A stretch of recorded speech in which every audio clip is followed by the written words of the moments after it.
سڵاوتان لێبێت و تەندروست باش بن لە ئەڵلقەیەکی نوێی کۆوارەوە هاتووینەتەوە لاتان کۆمەڵێک بابەتی هوەری و کللتوریمان بۆ ئامادە کردوون سەرەتای بەرنامەکەش گرنگترین هەواڵە هوەری و کللتوریەکانی هەفتا پێشکەشی ئێوە دەکەین.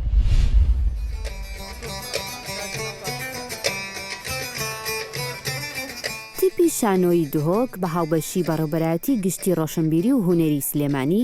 شانۆگەری پانۆڕامای نیشتیمانیان نمایش کرد. ئەم شانۆگەریە دەچێتە ستایلی شانۆی سەرشەقامەوە و وابڕیارە لە چەند شارێکی دیکەی کوردستان نمایش بکرێت. پروژه پانوراما نیشتیمان پروژه‌ای راستاوخوی گریدای برهمی یکتی لوان دموکراتی کردستانه و دیسان جی اما کو ریوبریا گشتی روشنبیری هنری پارێزگاها دو که هفبشین دیگلدا و تا کاری که هفبشه پلان وصایا کل سر است هرما کردستان و هر چهار پارچین هر چهار پارێزگین سر هرما کردستان و ناوچهدارین بسرو اف نمایش دهت نشاندن آرمانجا هر سرکی دوی کاری دا بو بلند کرنا مورال یانجی بلند کرنا هستانه تواتی دو تاکی کرد ما هست پندید کن کو فشار درکی مازن تین سرفه ما کو ارککی کردایتی و ارککی هنری و ارککی نیشتیمانی و ما فرضانی کو ام وی کار هنه بو بلند کرنا هستانه تواتی کار بگینه و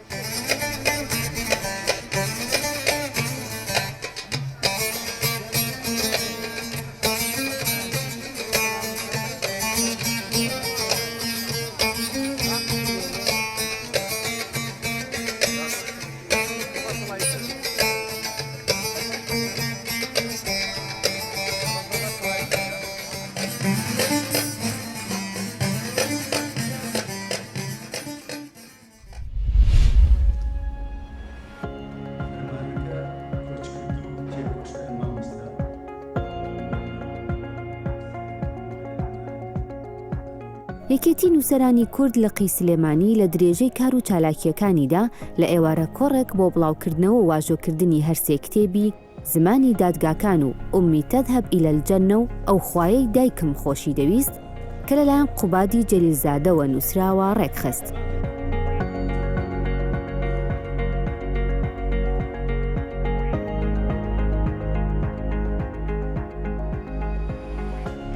دەمێکە ئەو سێ کتێبم چاپ کردووە وتم با لەوە زیات تۆزی لەسەر نەنووشێ داوام لە برادرانی نووسەران کرد قی سلێمانی کۆڕەکەم بۆ سازکەن ئیترە و سێ کتێبە ئەەکەم بە دیاری بۆ میوانە هایستەکان کە هاتوون کتێبەکان یەکیان کۆمەڵە شەعرە ئەویتر هەر شەعری خۆمە تەرجەمەی عەرەبی کراوە ئەمەش بیرەوەریەکانی خۆمە لە چەند قۆناغێکی ژیانیدا چاپ کرد.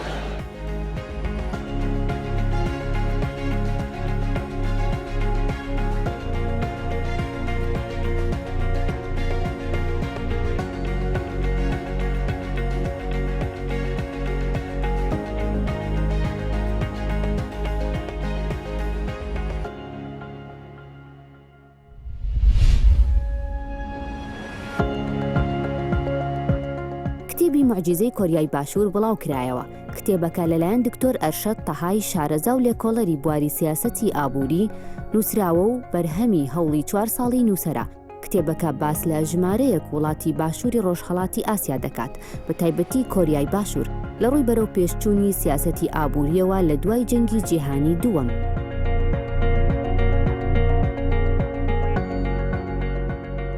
لە دوای تەواوکردنی دکتۆراکەم لە ساڵی 2015ەوە سەرسام بووم بە ئەزمموی کۆریای جنوبی لەبەرەوەی پێشتر بڕواوە بووە کە وڵاتانی بیانەوێت گەشەی ئابووری دروست بکەن پێویستە هەمان قۆناغی وڵاتانی پێشکەوتوی ئەوروپی و ئەمریکی بگرنەوە بەرەوانیش زیاتر لە 150 ساڵیان پێویست بووە هەتا گەشەی ئابووری دروست بکەن بەڵام ئەو وڵاتانە لە جنوب شەرقی ئاسیا ڕایشتریان هەبوو پێکەوە کە توانیان بە کەمتر لە 30 ساڵ گەشەی ئابووری دروست بکەن لە زۆر لە پێوەرەکانەوە پێش وڵاتانی ڕۆژاوای ئەوروپا و باکووری ئەمریکا بکەون. ئەوە سەرنجی ڕاتشەم لە دوای دکتۆرەوە خەریکی بووم تاکو ئێستا نزیکەی زیاتر لە 4 ساڵە کۆی ئەو توێژنەوانم کۆ کردوەوە کە دەربارەی معجزەی ئاسیاوی نووسرایە ناوەکەش بێگومان لە راپۆرتێکی بانقی نێودەوڵەتیەوە ساڵی 1993 بە ناوی معجزەی وڵاتانی جنوب شەرقی ئاسیا بڵاو کراوە. ئەو کاتی زاناکان و ئابوورناسەکانی بانقی دەولی گەشتنەوە قەناعەتەی کە بەڕاستی ئەوە معجزەیە کە دروستکرا لە بەرەو وڵاتانی پێشکەوتووی تر نیانتوانە بە کەمتر لە 100 ساڵ ئەو ئەزمونە ئەو سەرکەوتنە دروست بکەن. کەواتە ئەو کتێبە بریتێ لە کۆی ئەو توێژن و راپۆرتانەی کە نووسراون دەربارەی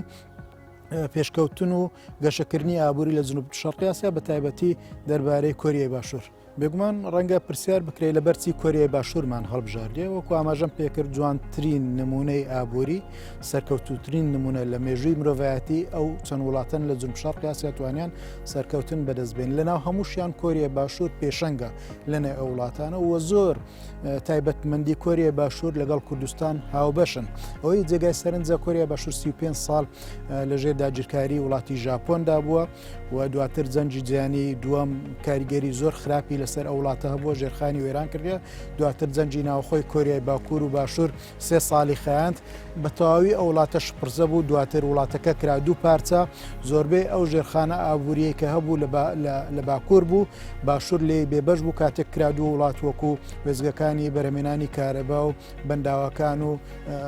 کارگە پیشسازی گەورەکان. کۆریای باشوور وڵاتێکی هەژار بووی درامەتێکی سروشتی نەبوو لە ساڵانێک لە ساڵەکان ئەمریکا 170 بودجەی کۆریای باشووری پێک دەهێنا کۆریا لەسەر هاوکاری وڵاتانی هاوپەیمانی دەژیا هیچ هۆکارێک نەبوو کە جێگای سەرنج بێت لە وڵاتە هەر یەکێک تەماشای وڵاتی کۆریا باشووری کردبایە پێشببینی ئەوەی نەدەکرد کە وڵاتە بتوانی گەشەی ئابووری دروست بکاتن کەواتە ئەو وڵاتە وەکو وەرێمی کوردستان لە ساڵانێکی زۆر داگیرکراو بووە و بە پێچوانە هەرێمی کوردستان دەرامەتی سروشتیشی نەبووە بە قەرز و هاوکاری وڵاتانی پێشەنگ و وڵاتی یەکگرتوەکانی ئەمریکا بەڕێوە چووە ئەوەی کردێ کە ئەگەر گەین ئەو قەناعەتی بەتەواوی ئەگەر وڵاتێک وەکو کۆریا کە هیچ دەرامەتێکی نەبووی چۆکارێکی سەرکەوتنی نەبووە ژمارە دانیشتوانی مامناوەند بۆ 50 میلیۆن کەس بووە مادام ئەو توانی سەرکەوتن بەدەستبینی هەرێمی کوردستان هەندێک هۆکاری هاندەرتری هەیە وەکو هەبوونی نەوت و گاز و دەرامەتە سروشتیەکان و کانزای جۆر بە جۆر و خاچی کشت و کاڵش.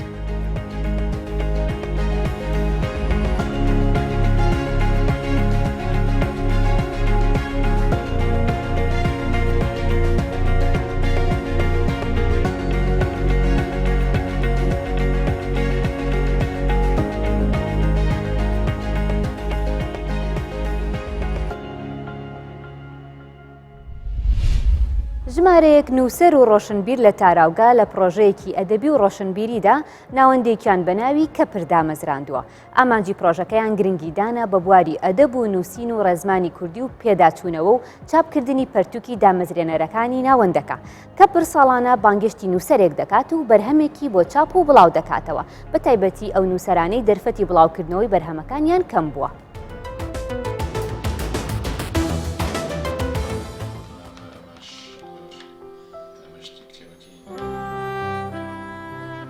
بیرۆکەی کەپر بیرۆکەیەک بوو سەرەتا لە لای کاک میران ئابراهام دروست بوو وەک خەونێک وەکو خەمێک بۆ گەڕانەوەی بەها بۆ زمانی کوردی بۆ پێگە و شوێنی نووسەر بۆ بە هەنوەرگرتنی زمانی کوردی.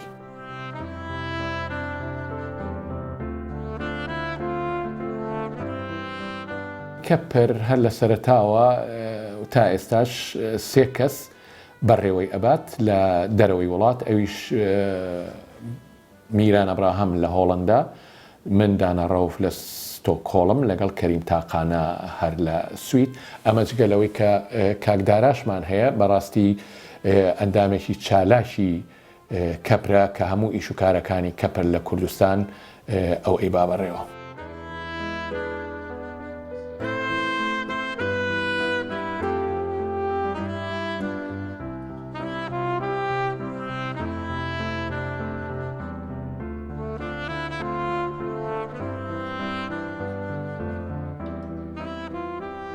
کارەکانمان لە کەپر بەهۆی ئەوەی ڕاستی بە زیاتر بەهۆی ئینتەرنێت و ئۆنلاینەوە بەڕێوەیە بین کتێبەکانمان بۆ یەک ئەنێرین پیا ئەچینەوە کاری دیساین و بەرگ و هەموو شتە هونەرەکانی هەر خۆمانێکین و دوای ئەوەی کە هەموو هەرسێکمان بە کتێبەکانە چوینەوە بە باشی هەرسێکمان لە هەموو ڕوویەکەوە شەنوکەوی کتێبەکەمان کە چ لە ڕووی تەکنیک و دیساین و بەرگەوە چ لە ڕووی ناوەڕۆک و زمانەوە دوای ئەوە ئەینێرین بۆ چاپ.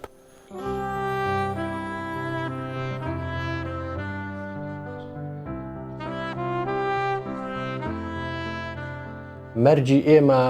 بۆ بانکێشکردنی نووسەریان وەرگێڕ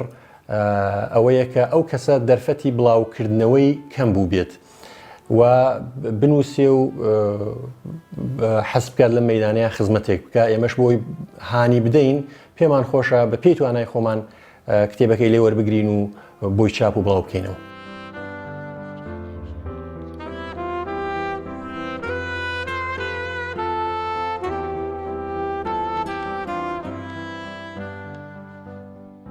ئەگەر بوارەکان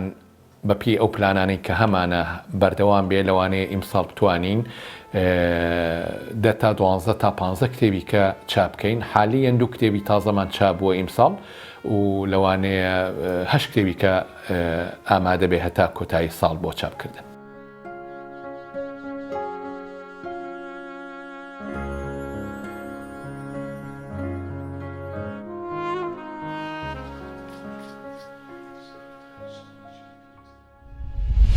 باسکردن و ڕوونکردنەوەی ڕۆمانی مرۆڤی هەرزان یەکێکی دیکەیە لە بڕگەکانی ئەم هەفتەی کۆوار. ڕۆمانەکە لەلایەن گۆران سەباحەوە نووسراوە و ماوەی پێشوو بە چاپ گەیەندرا. مرۆڤی هەرزان باس لە خۆکوشتن دەکات، بەڵام لایەنی دەرونی و زانستی و تەکنەلۆژی و ئاینی تێدایە و ململانەیەکا بۆ دۆزینەوەی چارەسەر. ڕۆمانەکە خەیاڵێکی فراوانی نووسەرە، چونکە ڕووداوەکانی ناوی نەڕابردووە نە ئێستایە بەڵکو داهاتووە، خەیاڵێکی زانستیە.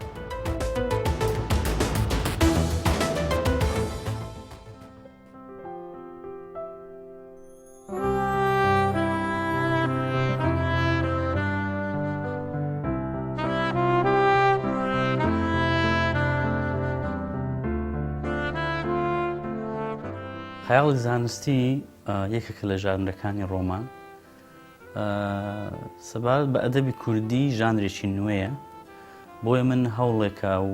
ڕۆمانە مرۆڤی هەرزان بۆ پڕکردنەوەی ئەو کەلێنە لە ئەدەبی کوردی. ڕۆمانی مرۆڤی هەرزان ڕاستە کوردیە بە زمانی کوردی نووسراوە، بەڵام یونیڤەرساڵە، واتە لە هەموو دنیا هەر خوێنەرێک بیخوێنێتەوە خۆی تێدا دەمێنێتەوە. هەرچەندە کارکتەرەکانی کوردن، بەڵام یونیڤەرساڵە، چونکە باسی تێمایەکی زۆر گەورە دەکات کە هەموو دنیا ئێستا پێوەی دەناڵێنێت، ئەویش خۆکوشتنە. ساڵانە 1 ملیۆن کەس خۆی دەکوژی لە جیهان.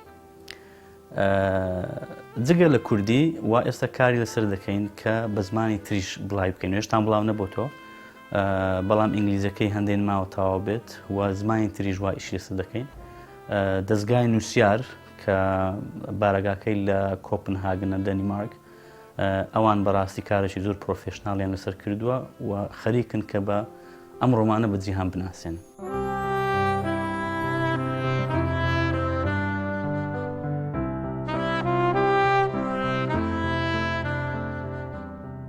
پێشوازێکی زۆر گەرم و گوڕ و باسی لێکرا، زۆر لە نووسەران لەسەریان نووسیوە تا ئێستا و زۆر لە پسپۆرانی بواری ئەدەبیش لە زانکۆکاندا ئێستا کاری لەسەر دەکەن و زۆر داوەتنامەش بۆ هاتوو لە زانکۆکان کە بچم لەوێ سیمینار بکەم و لە قوتابخانەیەکی نێودەوڵەتی بەریتانی لێرە 2 ڕۆژ پێشتا سیمینارێکم لەسەری کرد بە ئینگلیزی. پێشوازەکە بەڕاستی گەرم و گوڕە، زۆر باش دەخوێنرێتەوە. وەکو ناوڕۆک باسی خۆکوشتنە لە دەوری ئەو بابەتە سەرەکیە، لایانی دەروونناسی تێدا، لایانی زانستی تەکنۆلۆژیای تێدا، زانستی تێدا و لایانی فەلسەفە و ئاینیش تێدا. ئیتر ململانەیە کە لە بینی هەموو ئەو ئایدۆلۆژی و بیرۆکانە کە چارەسەرێک بۆ خۆکوشتن بدۆزنەوە. هەر هەمویان پەچیان دەکەوێت، هەر هەمویان ناتوانن مرۆڤ ڕزگار بکەن. بۆ یەک پاڵەوانی سەرەکی ڕۆمانەکە کوردێکە، کچێکی تەمەن 16 ساڵ گەنجە و دوومچاوی سەقەتە. ئەو دێ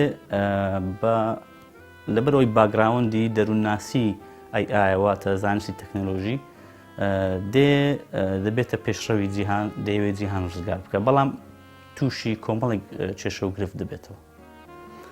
وەکو داهێنانیش لە ڕووی زمانی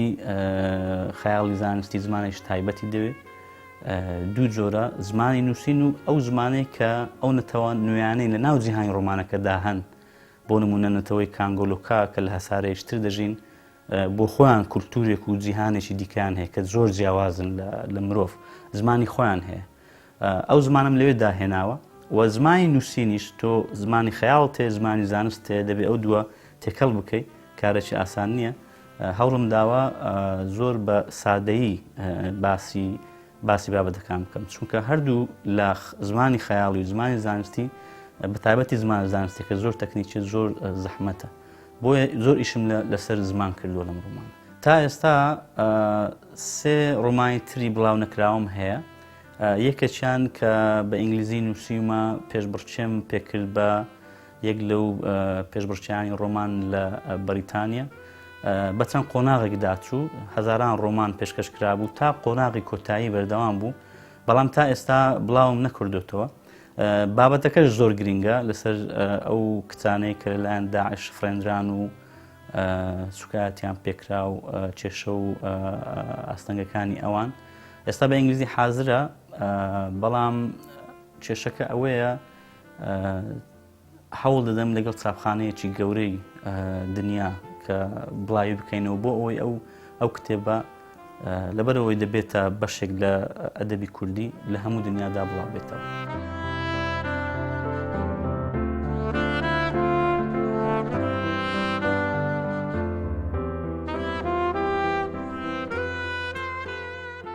من ناتوانم بڵێم خۆم بە تەنیا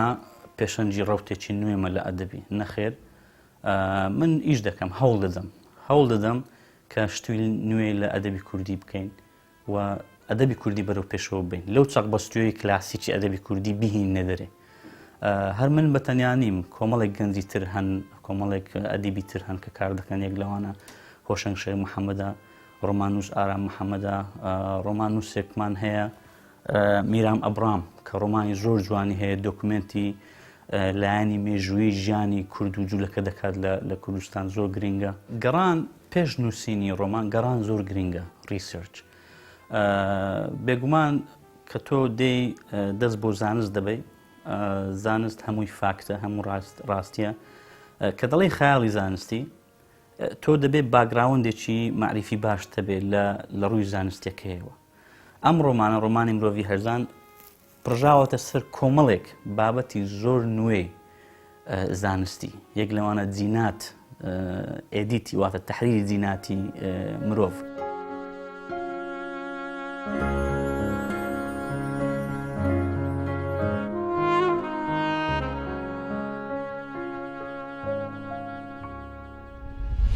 ئۆپراڵقێکی باڵای هوەرە بە جۆرێک میوزیک ئاوێزانی شعر و دراما و شێوەکاری و سەما دەبێت و سەرجەم جوانەکانی هوەرەکان لە خۆ دەگرێت هوەرمەندی کوردی رووسیا دامز فێتلانە کەسیان یەکێکە لە ئەستێرە ناودارەکانی رووسیا و جیهان و زیاتر لە 25 ساڵە لەسەر شانۆمەزنەکانی جیهان بە دەنگە ئەفسوناویەکەی گۆرانی ئۆپێرا دەچڕێت چەند جارێک پاپای ڤاتیکان لە کۆنسێرتەکانی بەشدار بووە لە پای خزمەتی هونەر و کولتور پاپا فرانسیس مەدالیای شاسواری و سیلڤێستەری پیرۆز و نازناوی دامەی پێبەخشیوە سڤێتلانە یەکەم ژنە هونەرمەندی ئۆپێرایە لەسەر ئاستی جیهان لە مێژووی ڤاتیکاندا ئەو خەڵاتەی پێبەخشراوە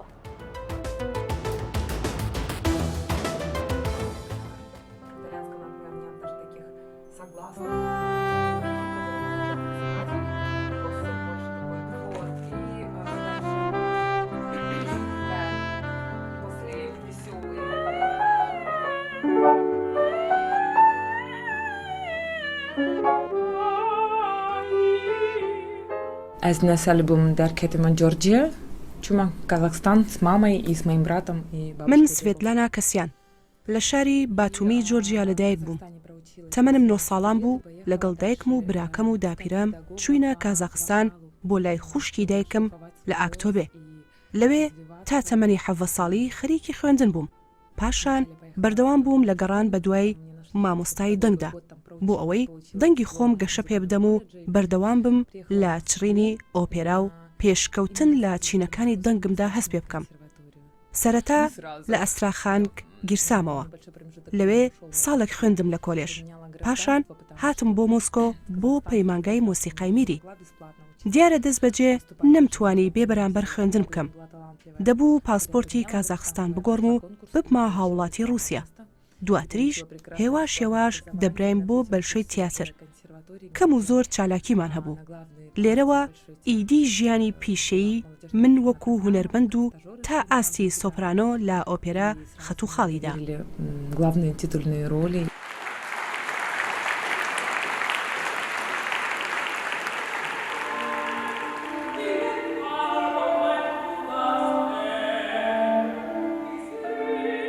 И сегодня в этом потрясающем зале «Заряде», концертном зале, исполняю музыку. من داما سڤێتلانە کاسیانم. دامەم چونکە منیش وەک سێر ئیلتن جۆن کە ئەو نازناوەی لە شاژنی بەریتانیا وەرگرتووە تەنیا ژنم لە هونەری ئۆپێرادا کە مەدالیای شاسواری سلڤیستەری پیرۆز و نازناوی دامەم لەلایەن پاپای ڤاتیکانەوە پێبەخشراوە. ئەمەش لە پای دەستکەوتنەکانم لە بواری کلتور و هونەردا. И наши песни добавить.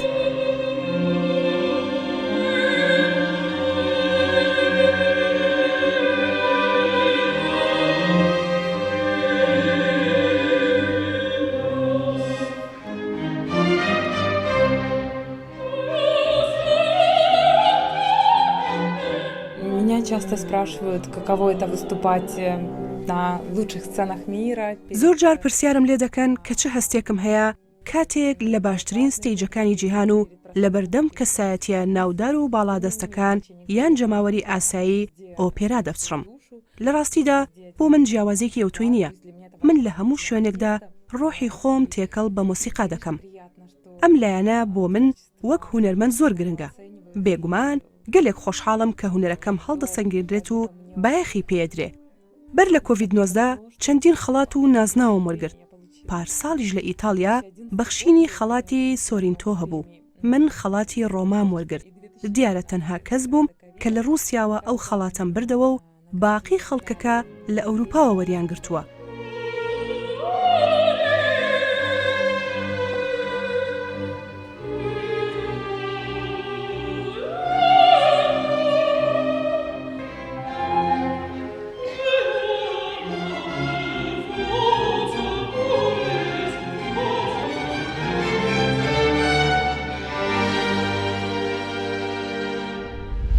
بڕگە و بابەتەکانی ئەم هەفتەی کۆوارمان پێشکەشکردن تا هەفتەی داهاتوو بمێنن با خێر و خۆشی.